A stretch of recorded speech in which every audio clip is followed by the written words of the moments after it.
নামাজ পড়ে না, ও পীরের পায়ে সেজদা দিচ্ছে, পীরের পা ধোয়া পানি খাচ্ছে।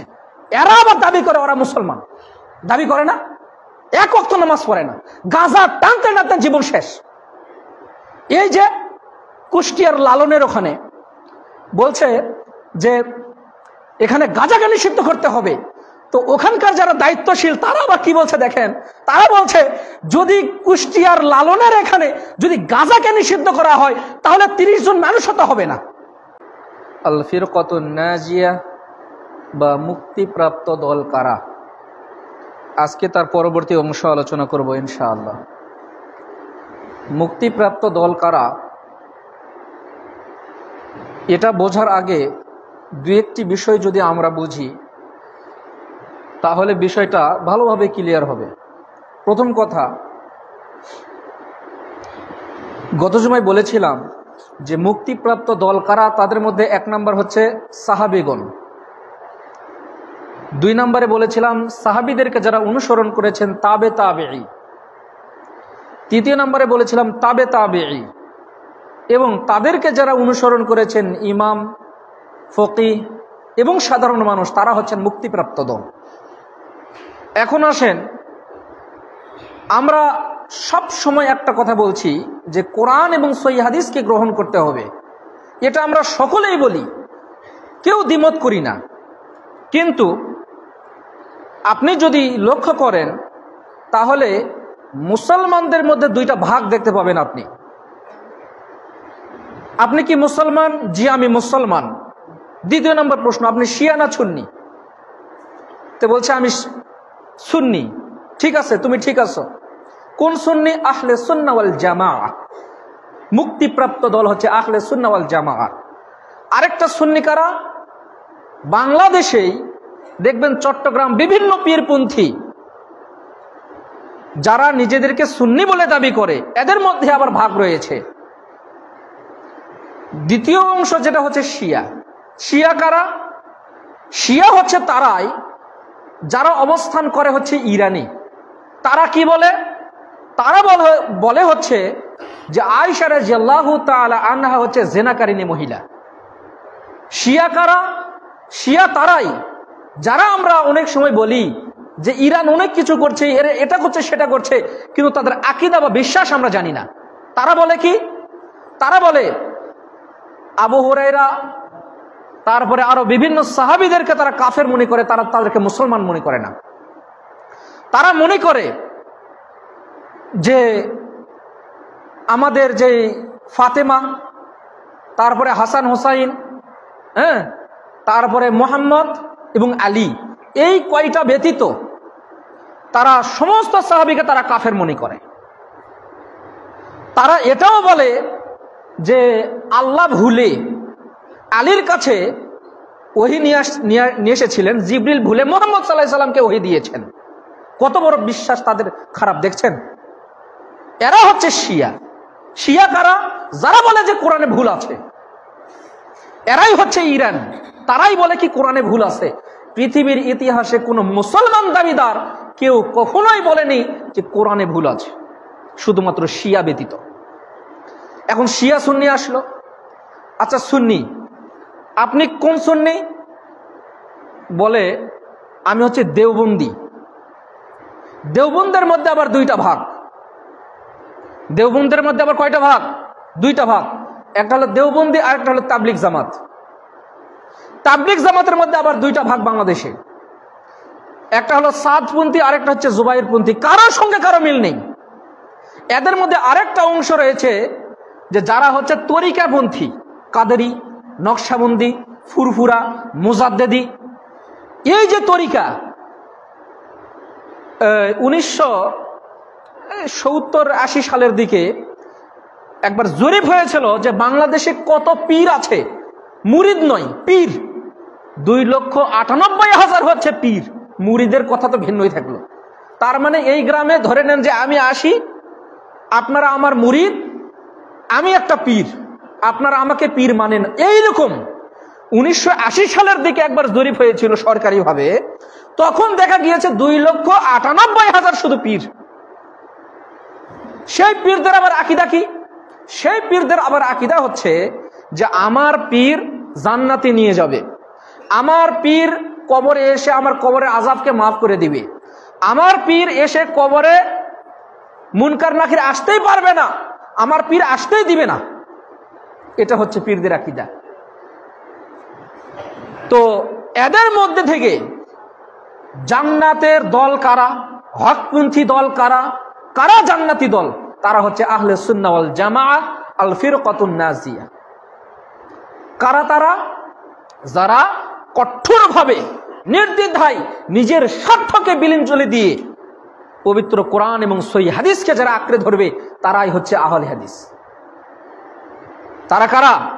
তারা একমাত্র হকপন্থী যারা, তারা হচ্ছে আহলে হাদিস, যারা নিজের স্বার্থকে বিলীন করে দিয়ে সব সময় ফিরে আসবে কোরআন হাদিসের দিকে, যে কোরআন হাদিসে যা আছে আমি তাই মানব, আমি নিজে কি করছি ওটা দেখার বিষয় নেই, কোরআন হাদিসে কি আছে বাবা তুমি আমাকে সেটা বলো।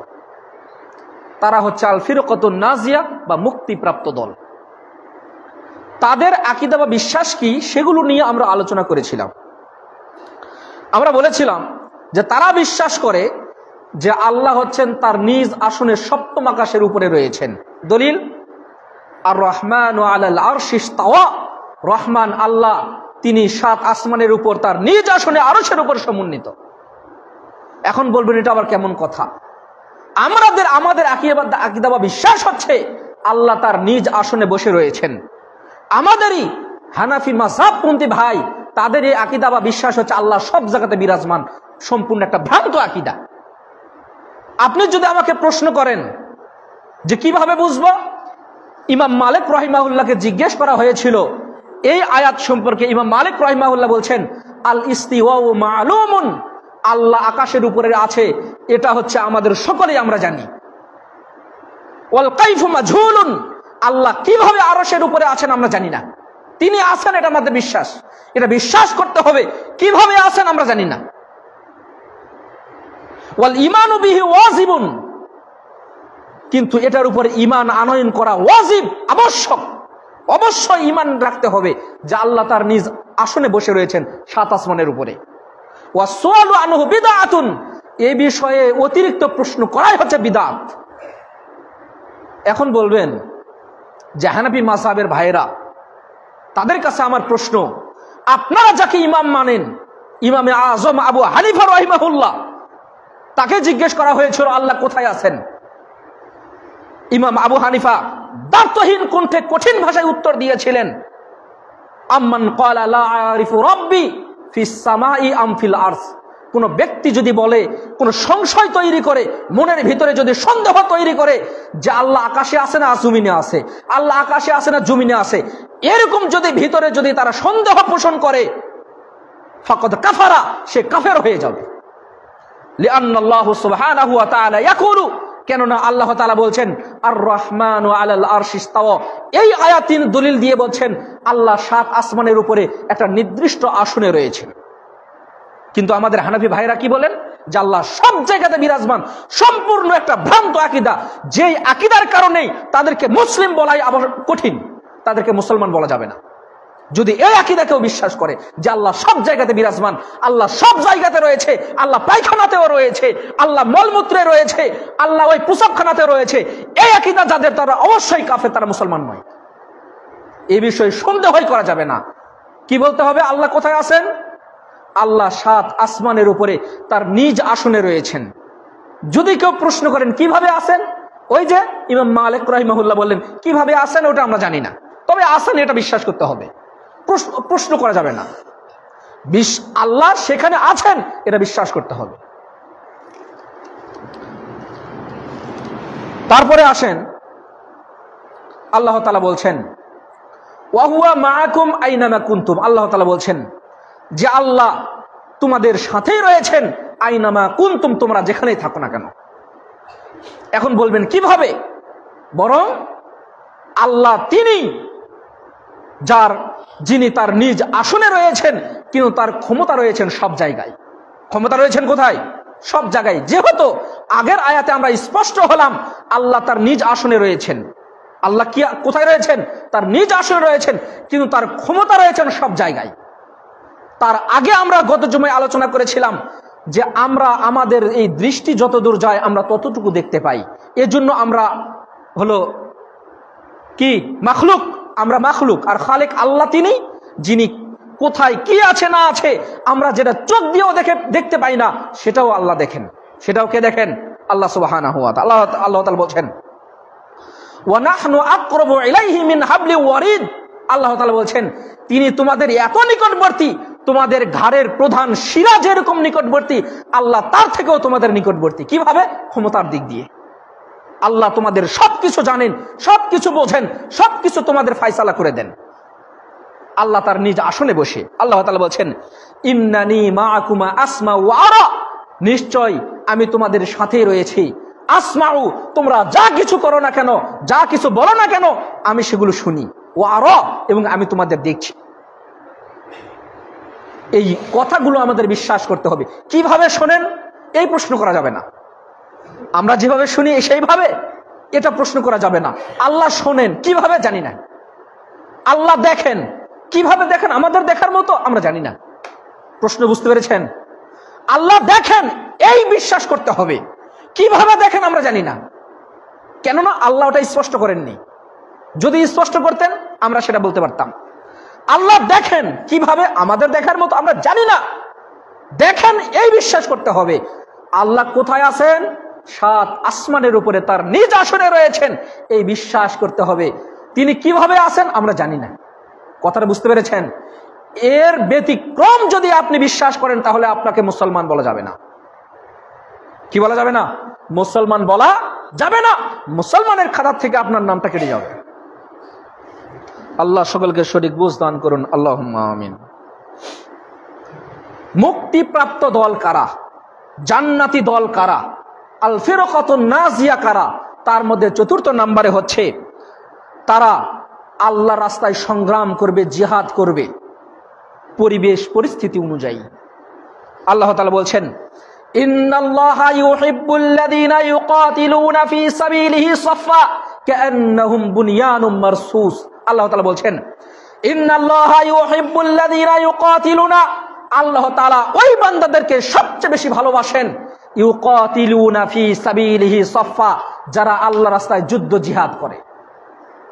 কাআন্নাহুম বুনয়ানুম মারসুস, ওই রকম ভাবে তারা যুদ্ধ করে যেমন একটা সীসা ঢালা প্রাচীরের ন্যায় দৃঢ়ভাবে তারা দাঁড়িয়ে থাকে। আল্লাহ রাস্তায় আমি যুদ্ধ করতে গিয়েছি, আমি পিছু হটবো না, মরলে আমি এখানেই মরবো, মরলে আমি এখানেই মরবো। সীসা ঢালা প্রাচীর কি?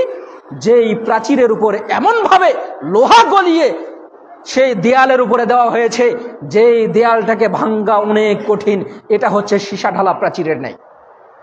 এইভাবে পরিবেশ যদি আসে যে এই দেশে যদি কোনো কাফের যদি আক্রমণ করে, ভারত যদি কোনোদিন আক্রমণ করে, ভারতকে অবশ্যই হুঁশিয়ার হয়ে থাকতে হবে, আমাদেরকে অবশ্যই সতর্ক থাকতে হবে এবং তাদেরকে অবশ্যই মনে রাখতে হবে মুসলমান তারাই। যদি পরিবেশ পরিস্থিতি যদি আসে তাহলে তারা নিজের জীবনটাকে বিলিয়ে দিবে নিজের দেশকে বাঁচানোর জন্য, যদি মৃত্যু হয়ে যায়। এটাই হচ্ছে সংগ্রাম, এটাই হচ্ছে জিহাদ, এটা হচ্ছে জান্নাতি দল বা মুক্তিপ্রাপ্ত দল। ওই যে আমি যুদ্ধের ময়দানে যাইনি, কিন্তু যুদ্ধ শেষ হওয়ার পরে আমি ক্রেডিট নেওয়ার জন্য, আমি আমার নাম কামানোর জন্য মানুষ বলুক যে অমুক যুদ্ধে গিয়েছিল, এরকম ভুয়া হাজার হাজার মুক্তিযোদ্ধা রয়েছে। ওর জন্মই হয়েছে 1971 সালে, এরকম শত শত প্রমাণ আপনি দেখতে পাবেন আওয়ামী লীগ সরকারের আমলে। আমি বলছি না, মিডিয়া বলছে, শত শত এরকম ভুয়া সার্টিফিকেট আপনি দেখতে পাবেন। নিজের সন্তান সেনাবাহিনীতে, পুলিশ বাহিনীতে, সরকারি প্রাইমারি স্কুলে মেয়েটা চাকরি পেয়েছে, এই যে কোঠা নিয়ে মুক্তিযোদ্ধার সন্তান। আরে ওর বাপের জন্মই হয়েছে 1971 সালে, ও নাকি মুক্তিযোদ্ধা। ওর জন্ম হয়েছে 1965 সালে, মুক্তিযুদ্ধের সময় ওর বয়স 5 বছর। ও কি জিহাদ করবে? ওর নামও মুক্তিযোদ্ধা, ওর নামও কি মুক্তিযোদ্ধা। এই হলো বাংলাদেশের অবস্থা। এই যে 24-এর আন্দোলনে অনেকে আন্দোলনে তো যায়নি, কোন রকম বাহিরে ছিল। আপনাদের কাছে আমার প্রশ্ন, কয়জন নেতার ছেলে মারা গিয়েছে আপনি আমাকে দেখান? কয়টা নেতার ছেলে মারা গিয়েছে আপনি আমাকে দেখান? নেতারা তো সব, আমি কাউকে কটাক্ষ করছি না, দুঃখিত, নেতারা তো সব অন্দরমহলে ঢুকে রয়েছে, তারা তো বের হয়নি। কর্মীরা তোমরা মরো, আমরা হলো পরবর্তীতে ক্ষমতা পাওয়ার জন্য আমরা উপস্থিত হচ্ছি। এটা হলো ক্রেডিট। এই ক্রেডিট নেওয়ার জন্য যারা করবে কিয়ামতের মাঠে অবশ্যই সবার সামনে তাদেরকে দাঁড়াতে হবে। যদি জিহাদ করতে হয় তাহলে খাস আল্লাহকে সন্তুষ্ট করার জন্য যুদ্ধের ময়দানে ঝাঁপিয়ে পড়তে হবে। পরবর্তীতে আমি পদ পাবো, আমি নাম কামাবো, আমাকে ভাতা দেওয়া হবে, এই চিন্তা করে কখনো ওই রাস্তায় যায়েন না। নিজের ইমানটাকে বিলীন করে দিয়েন না। আপনি কয় বছর বাঁচবেন? বয়স হচ্ছে 30। কয় বছর বয়স? এখন 30। আর 30 বছর বাঁচবেন। তো এই 30 বছরের জন্য এত কিছু? 30 বছর পরে তো চিরস্থায়ী একটা জীবন পড়ে রয়েছে। এই জীবনটা কি ভয় হয় না? ভয় হয় কি হয় না? ভয় তো হয় না। আল্লাহ সকলকে সঠিক বুঝ দান করুন, আল্লাহুম্মা আমিন। আব্দুল্লাহ ইবনে ওমর রাদিয়াল্লাহু তাআলা আনহু থেকে বর্ণিত, তিনি বলছেন, আল্লাহ নবী বলছেন, মান আরাদা বুহবুহাতাল জান্নাহ ফালইয়ালজিমিল জামাআহ। কোন ব্যক্তি যদি জান্নাতের মধ্যস্থলে থাকতে চায়, জান্নাতের মাঝখানে থাকতে চায়, ফালইয়ালজামিল জামাআহ, সে যেন একতাবদ্ধ হয়ে, জামাতবদ্ধ হয়ে যেন জীবনযাপন করে, একাই যেন মাতব্বরি না করে। সব সময় একতাবদ্ধ হয়ে কোরআন এবং সহিহ সুন্নাহকে আঁকড়ে ধরে সব সময় আপনাকে থাকতে হবে। একতাবদ্ধ হয়ে কখনো থাকা যাবে না। সমস্ত মানুষ ভুল পথে রয়েছে। আপনি একাই যদি কোরআন হাদিসকে মেনে চলেন, আপনি একাই জামাতের উপরে রয়েছেন। আপনি একাই জামাতের উপরে রয়েছেন, মানে আহলে সুন্নাহ ওয়াল জামাআহ, আল ফিরকাতুন নাজিয়া বা মুক্তিপ্রাপ্ত দল বা জান্নাতি দলের উপরে রয়েছেন আপনি। কথাটা বুঝতে পেরেছেন? আপনি যদি একাই হকের উপরে থাকেন, আপনি হচ্ছেন আল ফিরকাতুন নাজিয়া বা মুক্তিপ্রাপ্ত দলের একমাত্র সৈনিক। সারা পৃথিবীর মানুষ যদি ভুল পথে যায়, কমপক্ষে আপনি চেষ্টা করুন আমি যেন সঠিক পথে থাকতে পারি। এটাই হচ্ছে আল ফিরকাতুন নাজিয়া বা মুক্তিপ্রাপ্ত দল, যারা জান্নাতের মাঝখানে থাকবে। উমামা রাদিয়াল্লাহু তাআলা আনহু থেকে বর্ণিত, তিনি বলছেন, আল্লাহ নবী বিদায় হজের ভাষণে বললেন, ইত্তাকুল্লাহা রাব্বাকুম ওয়া সুমু শাহরাকুম ওয়াদ্দু যাকাতা আমওয়ালিকুম ওয়া আতিউ যা আমরিকুম তাদখুলুল জান্নাতা রাব্বিকুম। আল্লাহ নবী বলছেন, তোমরা আল্লাহকে ভয় করো, তোমরা 5 ওয়াক্ত সালাত আদায় করো, যাকাত প্রদান করো, রমজান মাসে সিয়াম পালন করো, জামাতবদ্ধ হয়ে থাকো, কোরআন হাদিসকে একতাবদ্ধ হয়ে আঁকড়ে ধরে থাকো। আল্লাহ তোমাদেরকে কিয়ামতের মাঠে বলবেন, যাও তুমি আমার জান্নাতে চলে যাও। কয়টা কাজ? আল্লাহকে ভয় করা, 2 নাম্বার রমজান মাসে সিয়াম পালন করা, যাকাত প্রদান করা, তারপরে কি বললাম? 5 ওয়াক্ত সালাত আদায় করা এবং জামাতবদ্ধ হয়ে থাকা। আল্লাহ তাআলা কিয়ামতের মাঠে তোমাকে বলবেন, যাও তুমি আমার জান্নাতে চলে যাও।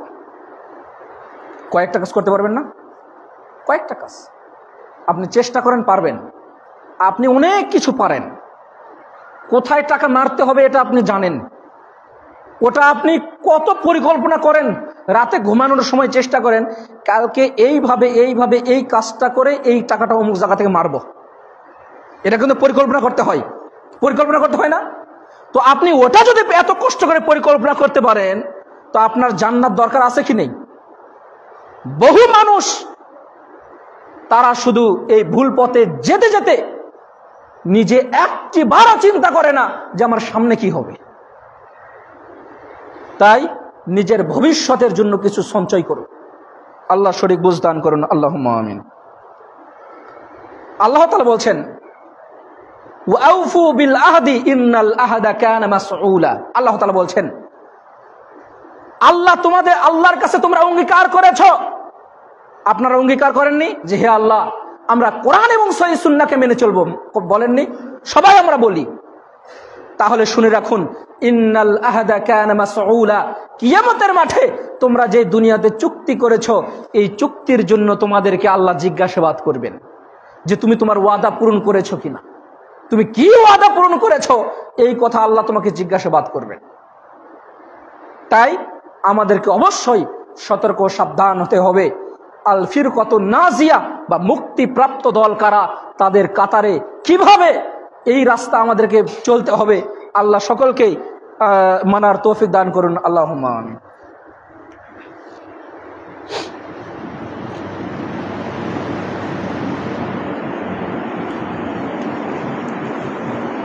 আলহামদুলিল্লাহ ওয়াহদাহু ওয়াসসালাতু ওয়াসসালামু আলা মান লা নাবিয়্যা বা'দা আম্মা বা'দ। আল্লাহ তাআলা বলছেন, তিলকা দারুল আখিরাহ নাজআলুহা লিল্লাযিনা লা ইউরিদুনা উলুওয়ান ফিল আরদ ওয়ালা ফাসাদান। আল্লাহ তাআলা বলছেন, তিলকা দারুল আখিরাহ, জান্নাতের এই ঘর, অর্থাৎ কিয়ামতের মাঠে আল্লাহ বলবেন জান্নাতের এই ঘর হচ্ছে তাদের জন্য, লিল্লাযিনা লা ইউরিদুনা উলুওয়ান ফিল আরদ, যারা জমিনের উপরে নিজেকে উদ্ধত বা অহংকারী হিসেবে মানুষের সামনে কখনো পেশ করেনি। এই জান্নাতের ঘর হচ্ছে তাদের জন্য।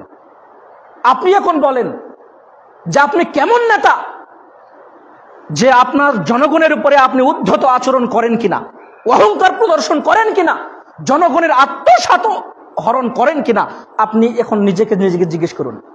ওয়ালা ফাসাদান ফিল আরদ, এবং আপনি সমাজে ফাসাদ, বিশৃঙ্খলা, মারামারি, কাটাকাটি, হাঙ্গামা এগুলো করেন কিনা, তাহলে আপনি নিজেকে প্রশ্ন করুন। যদি করেন, জান্নাতের এই ঘর আপনার জন্য নন। জান্নাতের এই ঘর তাহলে আপনার জন্য নয়। তাহলে এই ঘর কাদের জন্য? যারা এটা করে না। যারা এটা করে না, জান্নাতের ঘর হচ্ছে তাদের জন্য। ওয়াল আকিবাতু লিল মুত্তাকিন, বরং যারা তারাই আল্লাহকে ভয় করে, যারা মুত্তাকি বান্দা, আর তাদের ফলাফল, তাদের শেষ পরিণাম এই জান্নাতের ঘর হচ্ছে তাদের জন্যই। বুঝতে পেরেছেন কথাটা? জান্নাতের ঘর কাদের জন্য? দুইটা জিনিস, আপনাদেরকে দুইটা কাজ থেকে বিরত থাকতে হবে। এক নাম্বার, অহংকার, উদ্ধত আচরণ যেটা বলে অহংকার করা। যেমন সে শিক্ষকের সঙ্গে উদ্ধত আচরণ করেছে, সে জনগণের সঙ্গে উদ্ধত আচরণ করেছে, মানে অহংকার করেছে। তাকে দমিয়ে রাখার জন্য যা কৌশল করার সে সেটা করেছে। আর একটা কি? ওয়ালা ফাসাদান ফিল আরদ, এবং জমিনের উপরে ফাসাদ, দাঙ্গা, হাঙ্গামা, মারামারি, কাটাকাটি অন্যায়ভাবে এটা করেছে। এদের স্থান কোথায়? জাহান্নামে। এদের স্থান জান্নাতে নয়। আর জান্নাতের এই ঘরে তারাই যাবে যারা আল্লাহকে ভয় করে। কারা যাবে? যারা আল্লাহকে ভয় করে।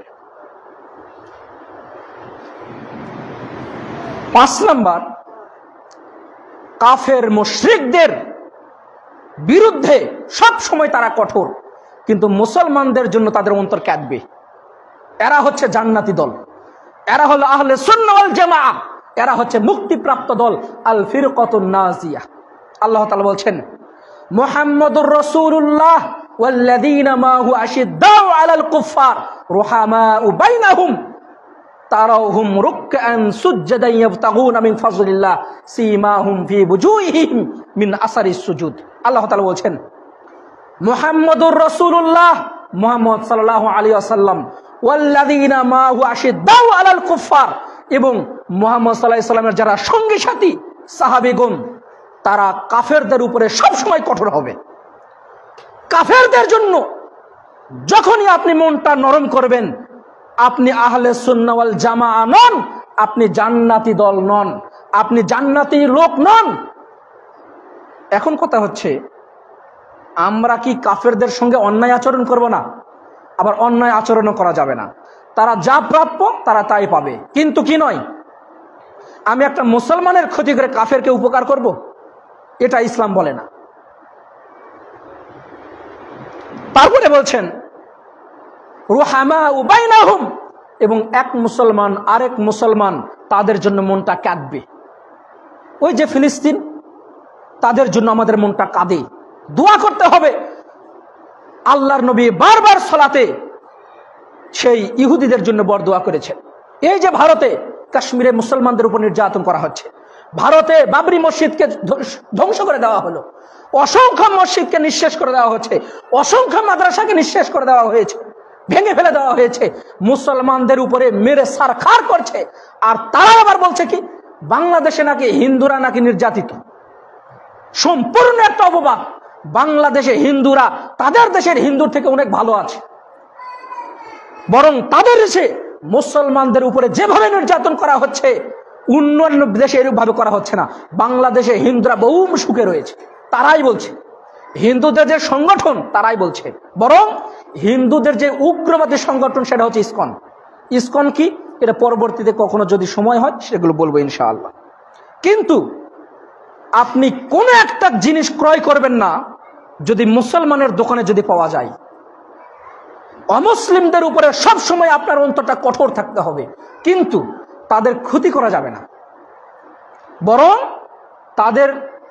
তারা যে প্রাপ্য সে প্রাপ্য তারা পাবে, এখানে কোনো ঘাটতি নেই।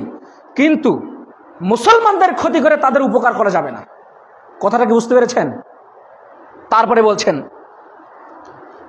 তারাহুম রুকআন সুজদান ইয়াবতাগুনা মিন ফাজলিল্লাহ। আল্লাহ তাআলা বলছেন এই যে এরা ওই সমস্ত লোক হবে যারা একনিষ্ঠভাবে আল্লাহকে সন্তুষ্ট করার জন্য তারা রুকু করবে, তারা সিজদা করবে। সীমাহুম ফি বুজুহিহিম মিন আসারিস সুজুদ, তাদের কপালে সিজদার দাগ থাকবে। এই কথা অনেকে ভুলভাবে বোঝেন যে হুজুর আপনার কপালে তো নামাজের দাগ নাই। বিষয়টি এরকম নয়। কপালে দাগ থাকা বলতে এরকম বিষয়টা নন। আপনি সালাত আদায় করেছেন কি করেননি, আপনি আল্লাহকে সন্তুষ্ট করার জন্য রুকু করেছেন কি করেননি, সিজদা আল্লাহকে সন্তুষ্ট করার জন্য করেছেন কি করেননি, কিয়ামতের মাঠেই সেটা প্রমাণ হবে। আল্লাহ বলবেন তুমি রুকু করো, আপনি করতে পারবেন না, তখন আল্লাহকে সন্তুষ্ট করার জন্য তো সালাত আদায় করেননি। আপনাকে সিজদা করতে বলা হবে, আপনি পারবেন না, তার কারণ আপনি তো আল্লাহকে সন্তুষ্ট করার জন্য করেননি। এজন্য এই দাগ থাকার অর্থ হচ্ছে আপনি নামাজি হবেন। এক ওয়াক্ত যদি সালাত আদায় করেন আল্লাহকে সন্তুষ্ট করার জন্য করবেন। কার নেকি কবুল হবে, কার সওয়াব কবুল হবে এটা আমরা কেউ জানি না। কেউ জানি না। ওয়াবাশশিরিল মুখবিতিন, আল্লাহ তাআলা বলছেন সুসংবাদ তাদের জন্য যারা বিনয়ী, যারা ভালো মানুষ, এদের জন্য সুসংবাদ। আপনার বয়স কত? বলছে যে ৭৫। তো এখনো এত অহংকার কেন? যুবক বয়সে না হয় দাপিয়ে বেরিয়েছেন, আপনার বয়সটা বৃদ্ধ হয়ে গেছে কিন্তু মেজাজটা এখনো যুবকের মতো রয়েছে। এখন এসে এরকম কেন? আপনি নরম হতে পারেন না? কাফেরদের জন্য সব সময় আপনার অন্তর হবে কঠোর, তলোয়ার থাকবে ধারালো, যুদ্ধের ময়দানে ঝাঁপিয়ে পড়ার জন্য আপনার অন্তর থাকবে দৃঢ়, কিন্তু আপনি হবেন বিনয়ী মানুষ। ওমর রাদিয়াল্লাহু তাআলা আনহু সবাই মনে করেছিলেন এত কঠিন মানুষ, যদি খেলাফতের দায়িত্ব দেওয়া হয় তাহলে মনে হয় সমস্যা হতে পারে, কিন্তু তিনি কি ছিলেন? মুসলমানদের জন্য তিনি ছিলেন দিল নরম, কাফেরদের জন্য তিনি ছিলেন কঠিন ছিলেন না? জীবনীগুলো মাঝে মধ্যে পড়িয়েন।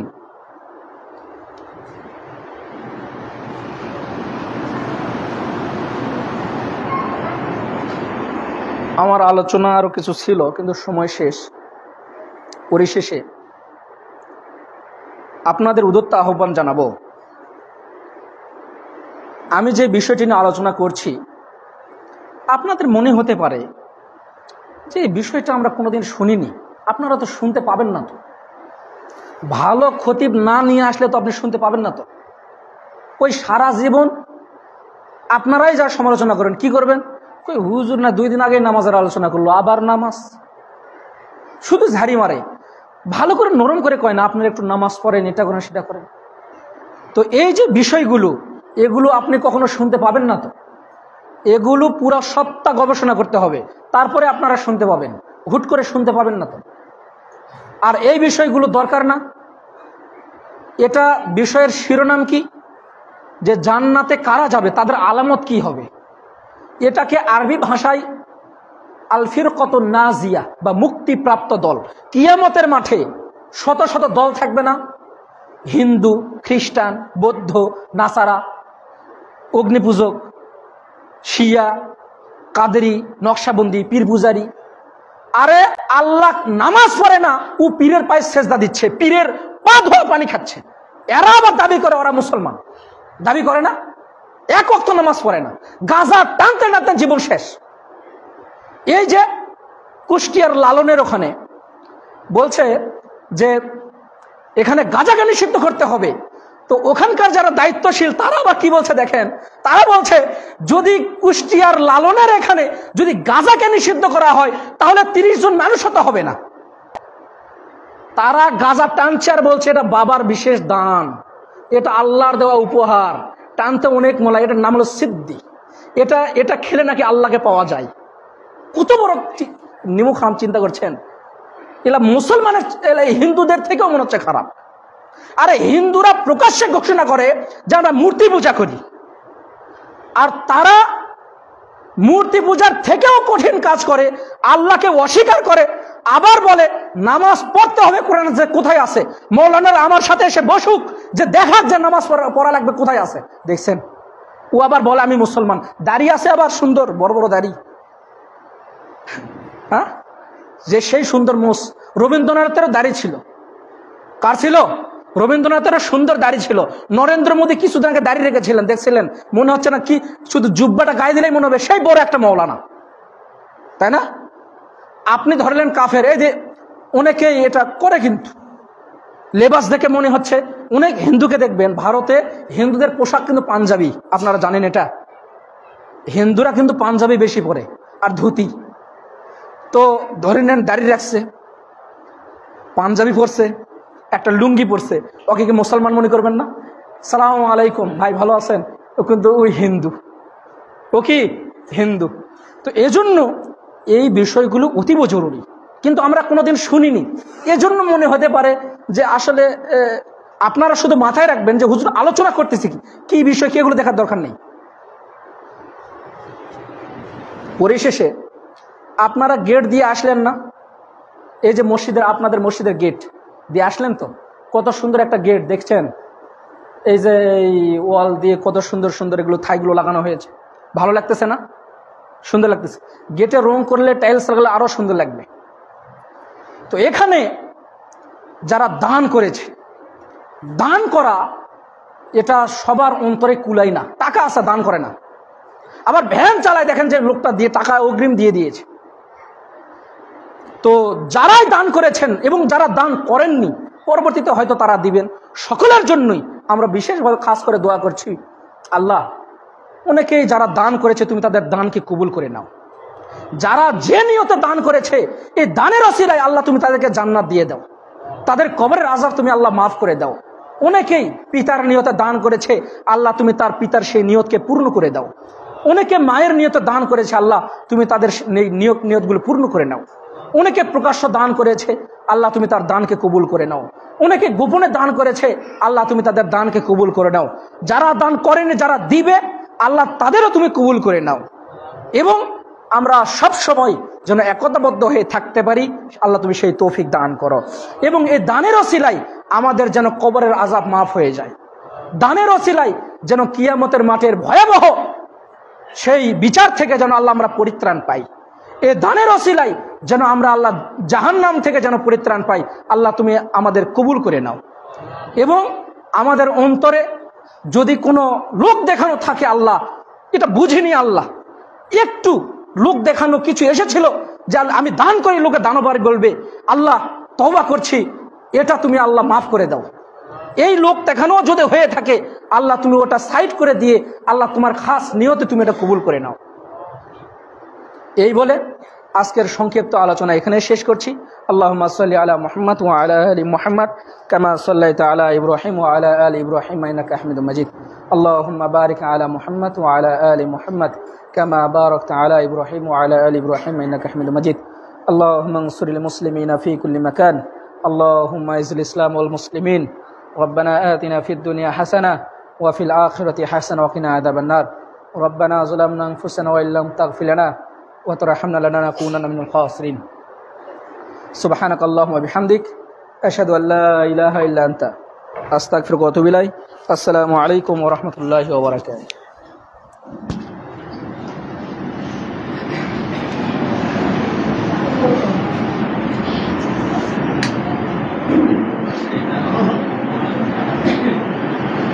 الله أكبر.